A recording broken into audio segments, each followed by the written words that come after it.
مهاجرت این بدبختی میبیارد، مهاجرت این عائله ها رو ویران میکند، مهاجرت این فرزندهایی که بی پدر به وایه میرسند، مهاجرت این جوانانی که در همین 4-5 سال کارشان در غریبی، در غربت و بدترین کسلی ها گرفتار میشوند و همون پولی که کار میکنید شما امروز فردا به تمامتون نمیرسند. برای همین ما باید در مهاجرت رو بندیم، برای همین ما باید فکر مهاجرت نکنیم.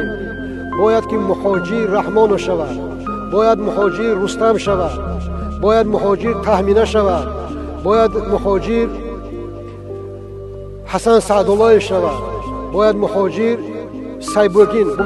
سیمومین یتیم شود. بگذار مهاجر حکمت رحمان شود، بگذار مهاجر فرزندهای رحمان شود.